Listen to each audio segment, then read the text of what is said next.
നമസ്കാരം, ഏഷ്യൻ ക്രാഫ്റ്റിലേക്ക് സ്വാഗതം. മാവൂരിലെ അക്കാദമിക് രംഗത്ത് മികവുറ്റ പ്രവർത്തനം നടത്തി 50 വർഷം പൂർത്തിയാകുന്ന മാവൂർ ഗവൺമെന്റ് ഹയർ സെക്കൻഡറി സ്കൂളിന്റെ 50-ാം വാർഷികാഘോഷങ്ങൾക്ക് ജനുവരി 15-ന് തുടക്കമാകും. സുവർണം 2K24 എന്ന് പേരിട്ട സുവർണ ജൂബിലി ആഘോഷം ജനുവരി 15 തിങ്കളാഴ്ച വൈകുന്നേരം 4:30-ന് ടൂറിസം പൊതുമരാമത്ത് വകുപ്പ് മന്ത്രി അഡ്വക്കേറ്റ് PA മുഹമ്മദ് റിയാസ് ഉദ്ഘാടനം ചെയ്യുമെന്ന് സംഘാടക സമിതി ഭാരവാഹികൾ സ്കൂളിൽ വിളിച്ചു ചേർത്ത വാർത്താ സമ്മേളനത്തിൽ അറിയിച്ചു. ചടങ്ങിൽ അഡ്വക്കേറ്റ് PT റഹീം MLA അധ്യക്ഷത വഹിക്കും. സുവർണ ജൂബിലി ആഘോഷത്തിന്റെ ഭാഗമായി 50 വ്യത്യസ്തതയാർന്ന പരിപാടികൾ ആസൂത്രണം ചെയ്തതായും സംഘാടക സമിതി അറിയിച്ചു. 1974-ൽ ആരംഭിച്ച Mavoor government higher secondary school ജില്ലയിലെ ഏറ്റവും മികച്ച ഭൗതിക സാഹചര്യങ്ങളും അക്കാദമിക് മികവും പുലർത്തുന്ന സ്കൂളായി മാറിയിട്ടുണ്ട്.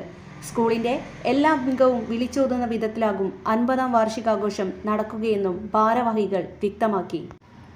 വാർത്താ സമ്മേളനത്തിൽ school principal AP Mini, PTA president Suresh Puthukkudi, head master P Sumesh, doctor P Parameswaran, P Madhusoodanan തുടങ്ങിയവർ സംബന്ധിച്ചു. ഒരുപാട് വിദ്യാർത്ഥികളുടെ സ്വപ്നങ്ങൾക്ക് ചിറകുകൾ ഏകിയ ഈ സ്ഥാപനം പൂർവ്വ വിദ്യാർത്ഥികളെയും സമൂഹത്തിലെ മറ്റെല്ലാവരെയും ചേർത്തു നിർത്തിക്കൊണ്ട് വളരെ ഗംഭീരമായി സുവർണ ജൂബിലി ആഘോഷം നടത്തുകയാണ്. ഇതിൻ്റെ ഭാഗമായുള്ള വിളംബര ജാഥ നാളെ 4 മണിക്ക് ആരംഭിക്കുന്നു. സുവർണ ജൂബിലി ആഘോഷത്തിൻ്റെ ഔദ്യോഗികമായ ഉദ്ഘാടനം നിർവഹിക്കുന്നത് ബഹുമാനപ്പെട്ട മന്ത്രി റിയാസ് അവർകളാണ്. ആ ചടങ്ങിൽ ബഹുമാനപ്പെട്ട MLA PT റഹീം അധ്യക്ഷത വഹിക്കും.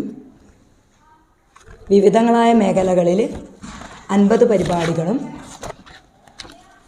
സ്കൂളിൻ്റെ വികസനത്തിന് നാഴികക്കല്ലാവുന്ന മറ്റ് പരിപാടികളുമാണ് ഈ പ്രോഗ്രാമിൻ്റെ ഭാഗമായി നമ്മൾ ഒരുക്കുന്നത്.